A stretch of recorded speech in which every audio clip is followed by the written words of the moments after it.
Hello, I'm Kata Pikuk and welcome to the Walk the Valley, the podcast that breaks down the barriers of bringing healthcare innovation to market. In today's episode, we're diving deep into the journey of Balder Ornarheim, the visionary founder of Plato Science. We'll explore the real-world challenges he and his team face as they navigate the complex road to market, from securing validation through overcoming funding hurdles to commercialization.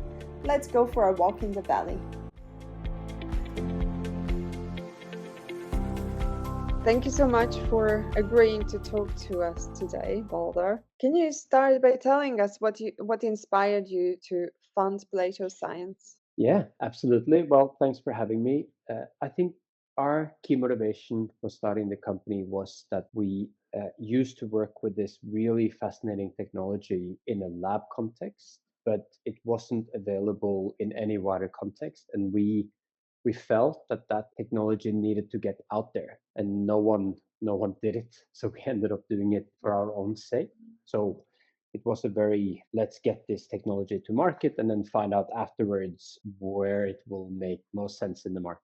And what is the technology? So there are lots of technologies that are designed to interact with the brain without penetrating the skull or the skin, so non-invasive. And it's normally called brain modulation because it's not making any permanent changes in the stimulation, but it allows for other changes to happen. So you are modulating the natural activity. The technology we use specifically is called TDCS, that stands for transcranial direct current stimulation. And what we do with it is we have a wearable device that people can use at home or in their workplace that allows them to access TDCS, also using a smartphone, so you can collect the data, which allows for remote use as well. How does Plato Science differentiate itself from other companies with similar devices? The technology in itself isn't proprietary. So there are lots of other devices out there that use same or similar. Other devices in the space are normally designed for one thing. So it's a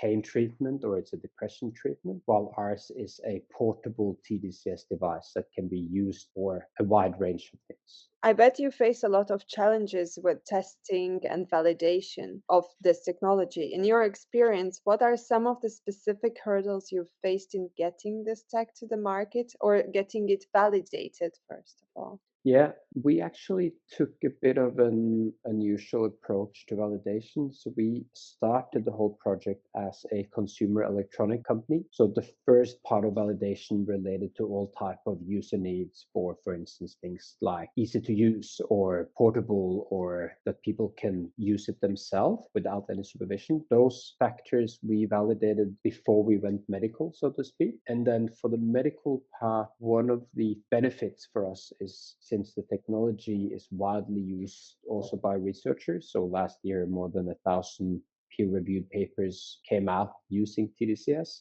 We don't have the burden of having to prove that TDCS is an effective technology. That there's plenty of evidence out there. What we need to do is to prove that our device does in fact do TDCS, and that when our device is used for TDCS, it has the same effects as thousands and thousands of studies has already documented. So there's a huge aspect of regulatory compliance here that your device actually fulfills its intended purpose. But I wonder if the challenges you face in the process of validation of this technology, how do they impact the timeline for bringing your product to the market?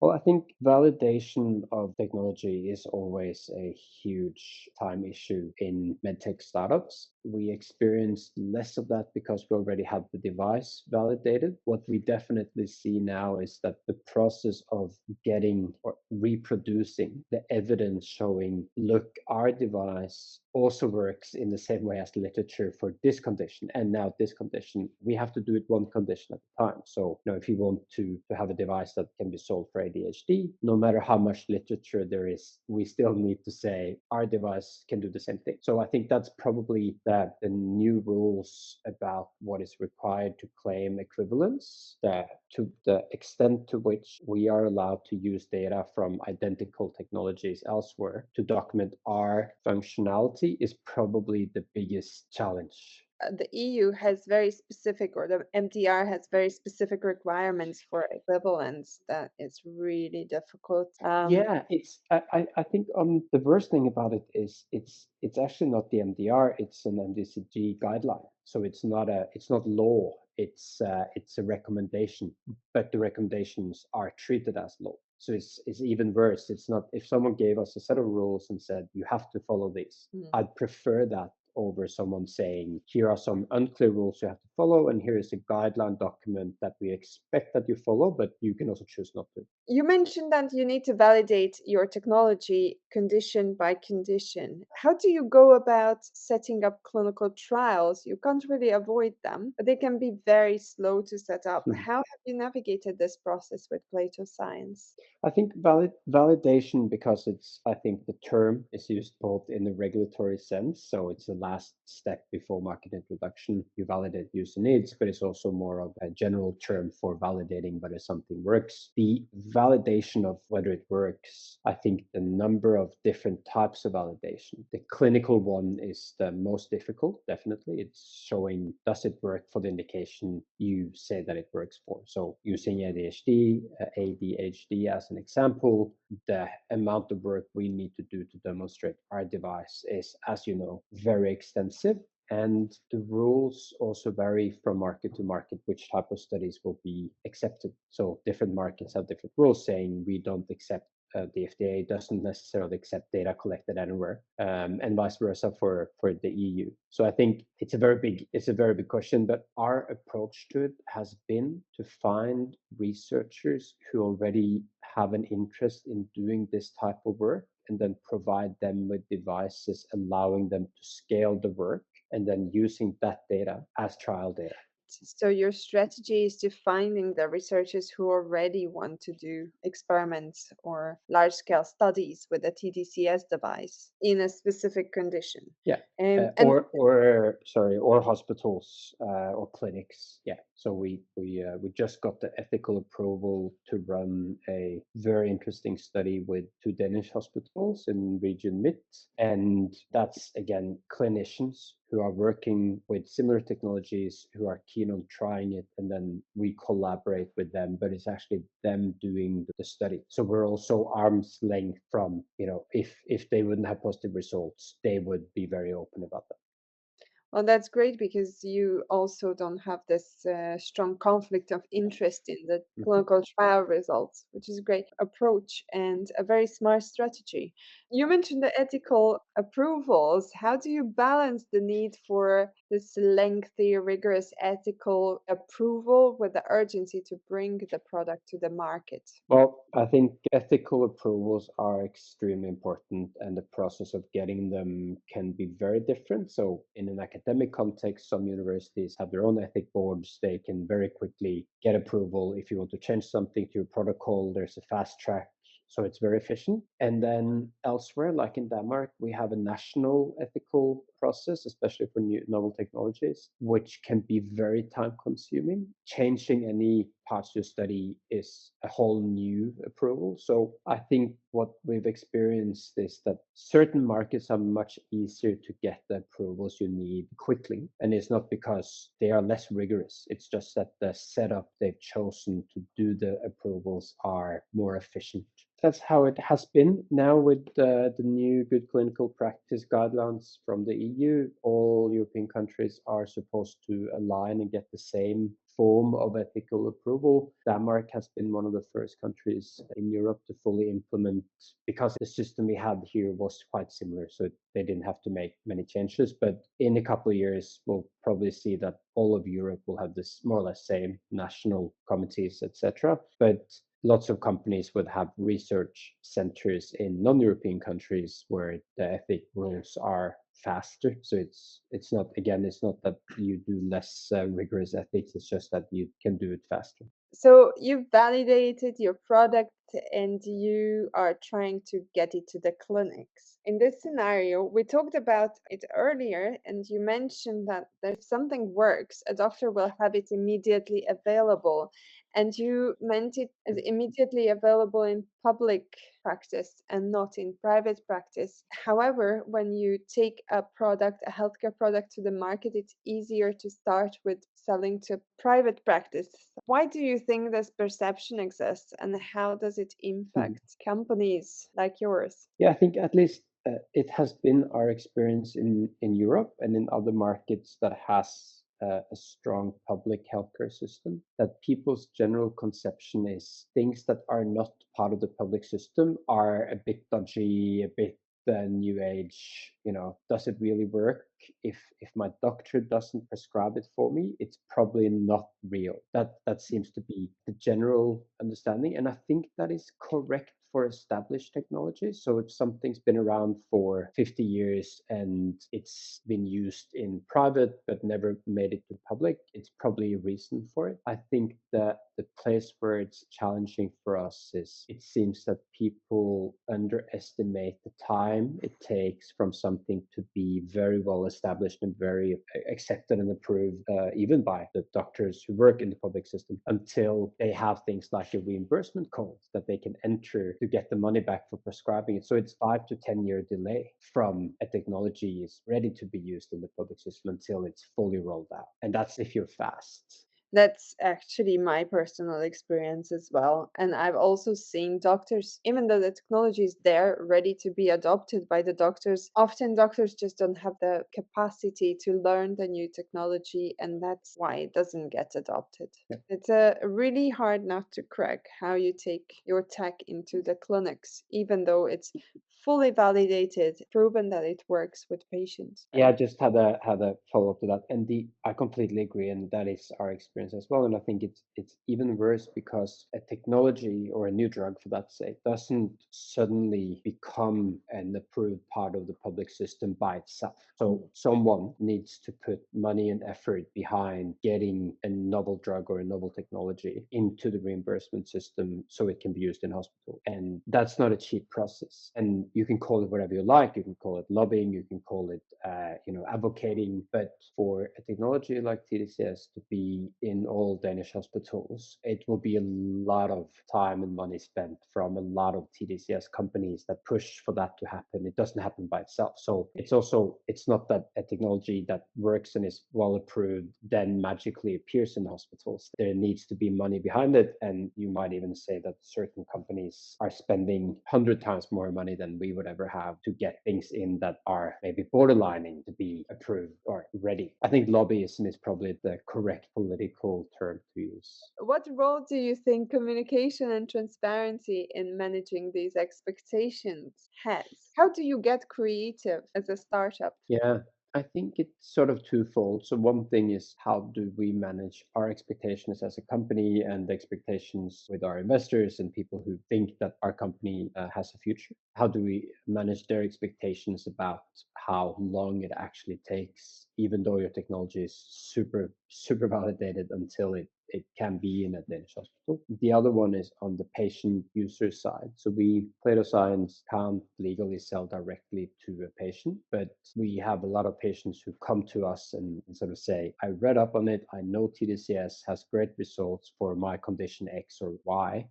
I can see that you have a device. Can I buy it and use it on myself? And then we say, no, unfortunately, we can't legally do that. And they say, where can I get it? And then we sort of have to say, well, currently you can't. And that feels, and I think that's like managing expectations of people who are waiting for this to be easily available for them. I think I find very hard, especially parents who have kids who have challenges that get worse with time, and they know TDCS might be something that can slow down the negative development. And then we have the technology, we're ready to go, but it's a 3 to 5 year perspective until they can go and get it with their GP. So, funding is often mentioned as one of the biggest challenges, particularly in the gap between pre seed funding and generating substantial revenue, or at least just a little bit of revenue to survive.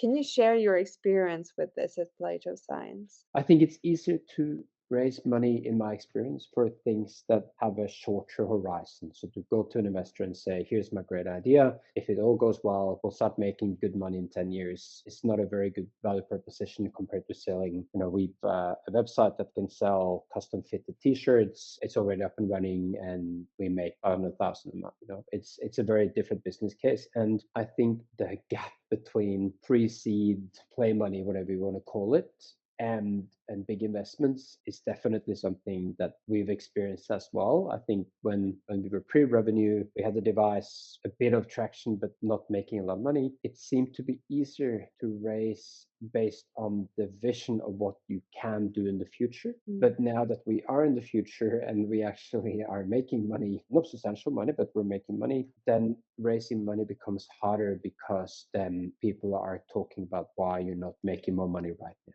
It seems easier to raise money before you have revenue. Now, it's very easy to say in 2 years, I will sell 50,000 units a month and look at this beautiful hockey stick if you haven't sold a single device yet. But if you're selling 2,000 units a year, it's very hard to say, I'm going to sell 50,000 a month in 2 years, because then people say, but you're only selling 2,000 today. How is that going to happen? So I feel it's easier to make up What strategies have you employed to cope with this funding gap?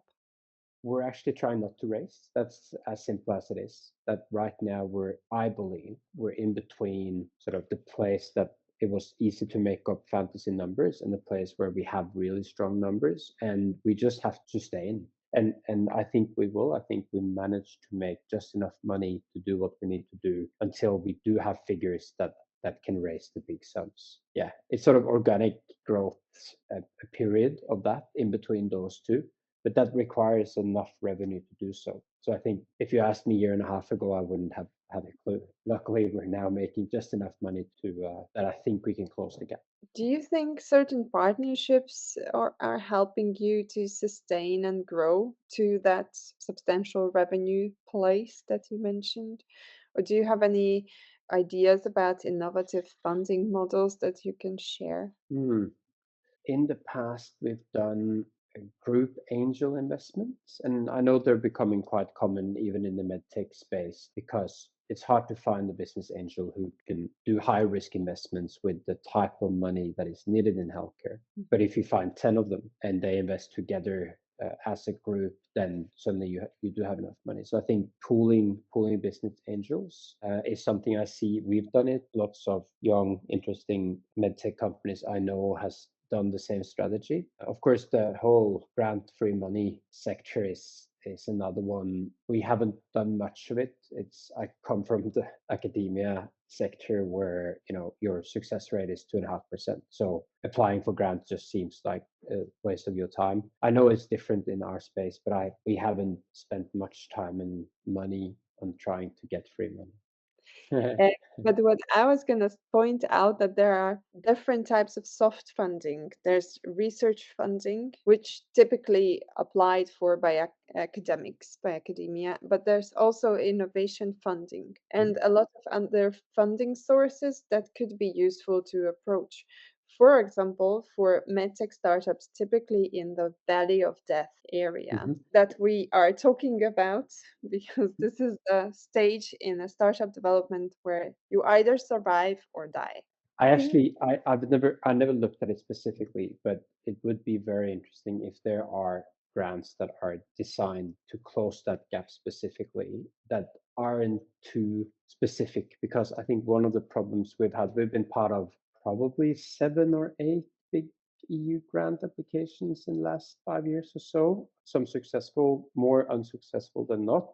I think we've led one that was successful. The problem for me with the grants that I've been part of is that the requirements for the setup, so you need 3 countries involved, you need a private, you need a public, you need so that the requirements mean that unless I'm really lucky, I won't find a grant that fits my actual situation. So I have to create the situation, which is a distraction from what the company is supposed to do. So I think I find that a bit challenging with EU grants, that the specific requirements you have to fulfill means that you have to go outside of what the company was supposed to do. I know that's by design, but it also makes it very hard when I know what this company needs to do in the Valley of Death. But if I then have to create a partnership with 2 universities in 2 countries outside of Denmark, or 2 European countries, then I'm suddenly doing something else than what I was planning. I see your concern here. Looking ahead, what are the next big milestones for Plato Science? We just got our 13485 ISO, which is very nice. And Oh, using that, we can get our Class 2A approval for our device. We have a legacy device from MDD that needs to be upgraded to MDR. So that's a very, very big milestone to get the MDR approval. I think another very big one for me is to move forward with working with distributors more than we've done. I think so far we've done a lot of direct to the end user, direct to clinics, but to be able to actually go to distributors is another thing that we can do now with an ISO. Lots of distributors suddenly can work with us, which is another very interesting option. and what advice would you give to other healthcare entrepreneurs facing similar challenges as Plato Science? Don't do it. No. No, but it's a It's it's a before. funny joke because if I knew upfront, same for you, I'm sure. If you knew upfront all the challenges that you had to overcome, you wouldn't have done it. So I think you have to go into this with a very big amount of naivety, saying, "I want this product to market."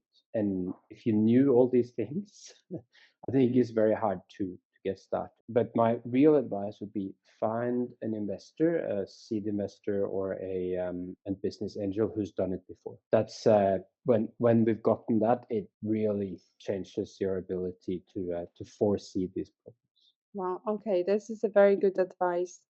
Thank you. And finally, how can listeners stay connected with Plato Science and support you on your journey? First and foremost, reach out, platoscience.com, hi at platoscience, or our social profiles. But I think that the way to help a company that is trying to bring a new technology to market is to talk to your friends who are psychologists or psychiatrists, say, have you heard about TDCS? Because the more people who know that this is real, it is happening, the faster we will have an actual pull from the healthcare practitioners when they start to learn about this. Then that's when we actually have a door. Can I add one more? Mm-hmm. Ask your doctor to look into Yeah, it. exactly. Yeah. We have a lot of healthcare practitioners reaching out to us saying, I have had 5 patients now asking me about this. So I'm started looking at it. So that is a very, very important element. Well, thank you so much. It's been a very valuable and insightful conversation. That's it for today's episode of Walk the Valley. I hope you found our conversation with Balder both insightful and inspiring. Be sure to subscribe for more stories about tough but rewarding journeys through healthcare innovation. If you enjoyed the episode, leave us a review. It makes a big difference. Thanks for joining us, and until next time, keep walking the valley.